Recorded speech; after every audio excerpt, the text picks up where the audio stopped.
प्रिय साथियों, जय माता दी। आप सभी का हमारे YouTube चैनल पर बहुत बहुत स्वागत है। साथियों, आज हम आप लोगों के सामने कुंडली का एक महत्वपूर्ण विषय लेकर उपस्थित हैं।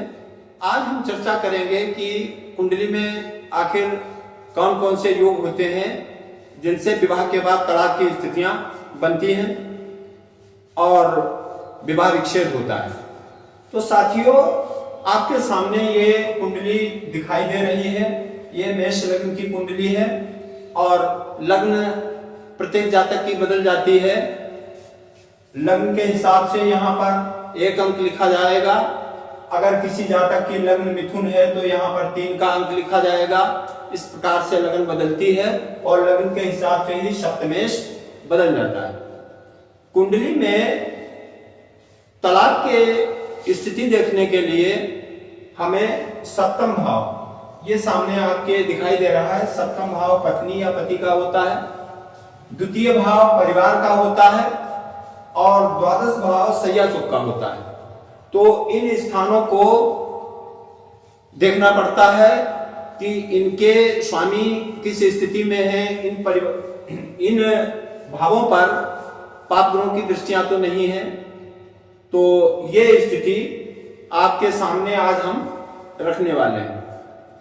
तो साथियों, सबसे पहले हम देखते हैं किसी भी दाम्पत्य सुख के लिए सप्तम भाव और भावेश तथा दाम्पत्य सुख का कारक ग्रह शुक्र, इनका बलवान होना आवश्यक होता है। अगर सप्तम भाव पीड़ित हो, सप्तमेश पीड़ित हो या सप्तम भाव पर राहु के मंगल सूर्य शनि ऐसे पाप ग्रहों की दृष्टियां हो तो दाम्पत्य सुख में कमी पैदा होती है। अब यहां देखते हैं कि इस कुंडली में प्रथम भाव मेष राशि लिखी है तो सप्तमेश इसका हुआ तुला राशि और तुला राशि का स्वामी शुक्र होता है।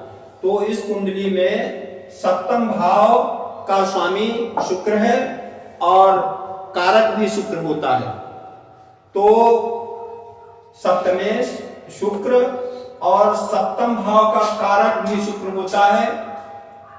तो हमने देखा कि यहां पर शुक्र जो है वो लग्न में बैठा हुआ है लेकिन राहु के साथ है और तृतीय भाव में शनि बैठा है, जो पंचम भाव में शनि है जो अपनी तृतीय दृष्टि से सप्तम भाव को देख रहा है। तो इस कुंडली में सप्तमेश शुक्र भी पीड़ित है और सप्तम भाव भी पीड़ित है। तो ऐसी कुंडली में तलाक का योग बनता है। अगर सूर्य शनि और राहु ये ग्रह किसी भी तरीके से सप्तम भाव से संबंध बनाते हैं तो विवाह विच्छेद की स्थितियां पैदा होती हैं, क्योंकि ये विच्छेदात्मक ग्रह होते हैं।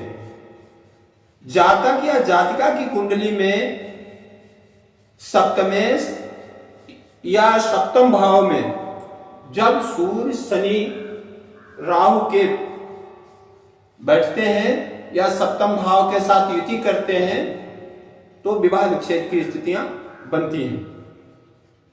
कई बार सप्तम भाव में बैठा हुआ बृहस्पति भी विवाह विच्छेद की स्थिति पैदा कर देता है और राहु शनि सूर्य और द्वादशेश जिन राशियों पर बैठते हैं उनके स्वामी भी पृथकतावादी हो जाते हैं। जिस भाव पर भावेश अथवा भाव कारक पर इन ग्रहों की दृष्टि होगी उसी भाव को वो बांट देंगे, मतलब पृथक कर देंगे।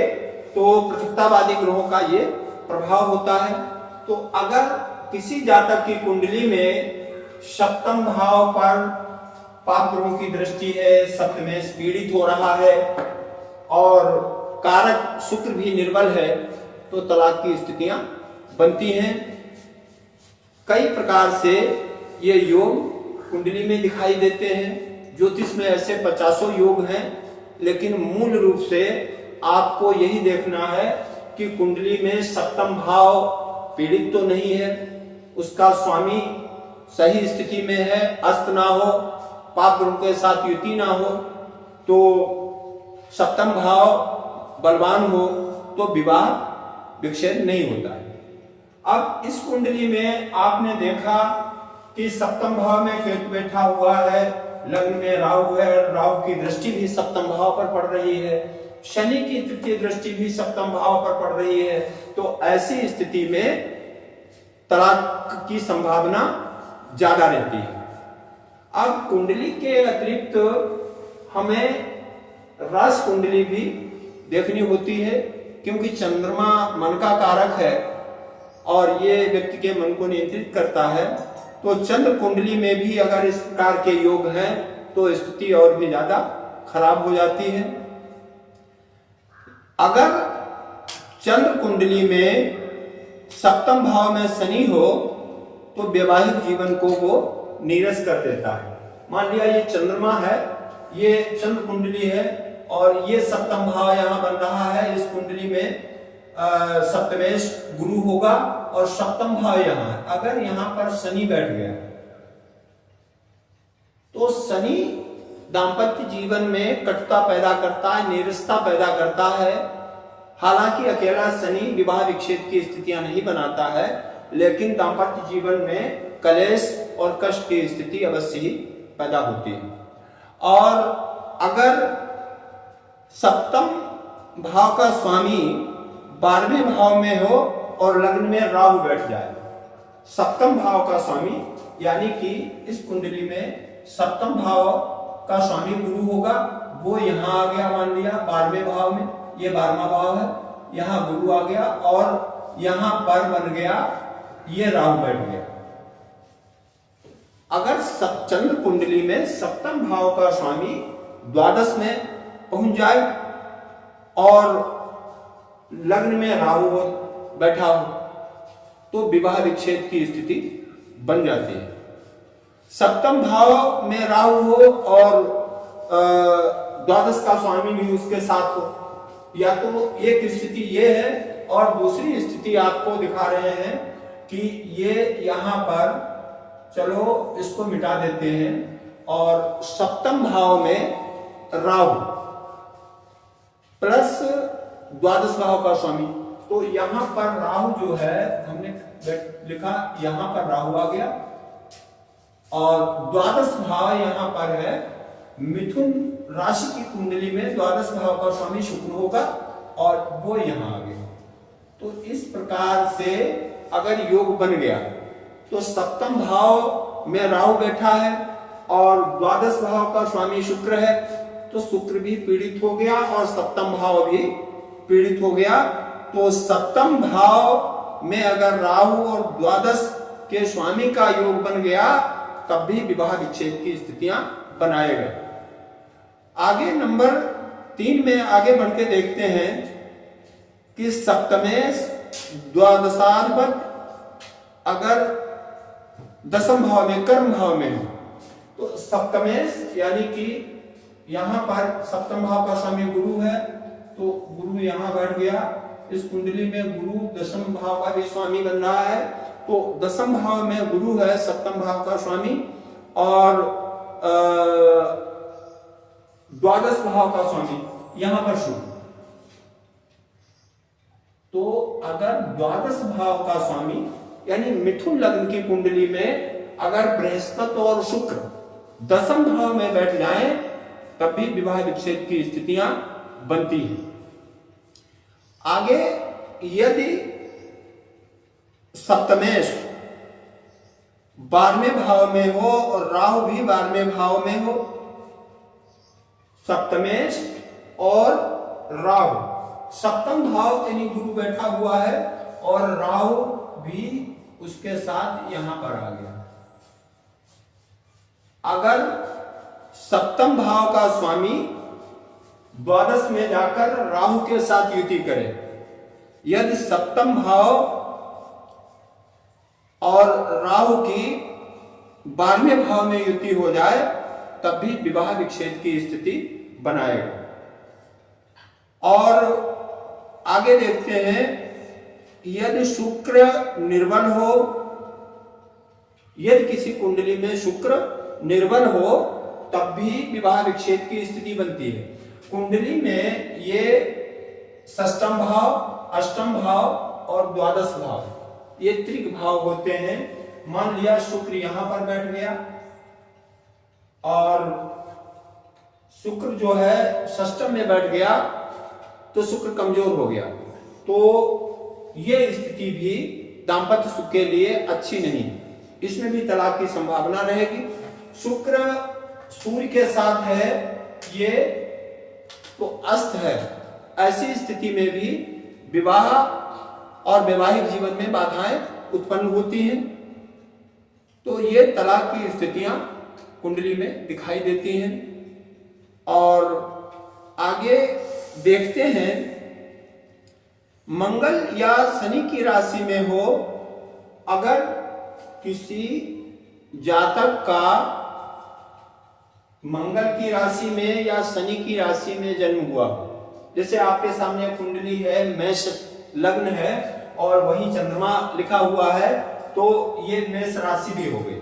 अब मेष राशि मंगल की राशि है, अगर इसमें जन्म हुआ हो, मेष राशि यानी कि मंगल की राशि में जन्म हो, या किसी जातक का शनि की राशि में जन्म हो और लग्न में शुक्र हो, लग्न में यहां पर शुक्र बैठ गया और सप्तम भाव पर पाप ग्रहों की दृष्टि है, शनि और राहु की सप्तम भाव पर पूर्ण दृष्टि है, तो ऐसी स्थिति में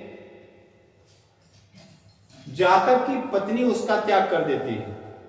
मतलब अगर ये कुंडली किसी पुरुष जातक की है तो उसकी पत्नी उसका त्याग कर देती है, मतलब तलाक होती है। अगर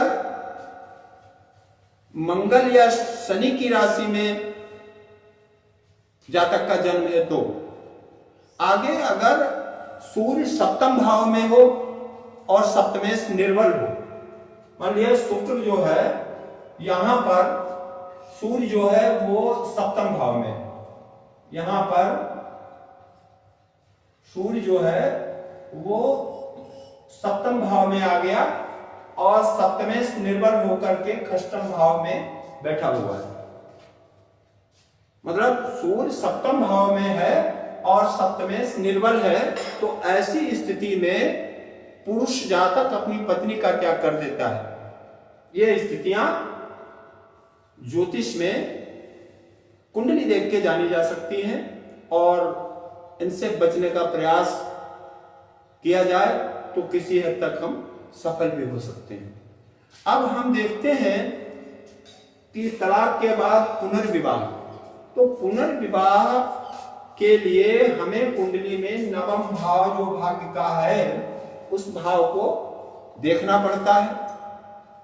कुंडली में अगर किसी जातक का नवम भाव बलवान है, मतलब नवम भाव का स्वामी केंद्र में है, जैसे इस कुंडली में नवम भाव का स्वामी गुरु बन रहा है और गुरु केंद्र में आ गया, मान लिया गुरु केंद्र में आ गया, और सुख भाव का स्वामी चंद्रमा है, चंद्रमा की उसके साथ युति हो गई, तो ये योग पुनर्विवाह के लिए स्थितियां क्रिएट करता है।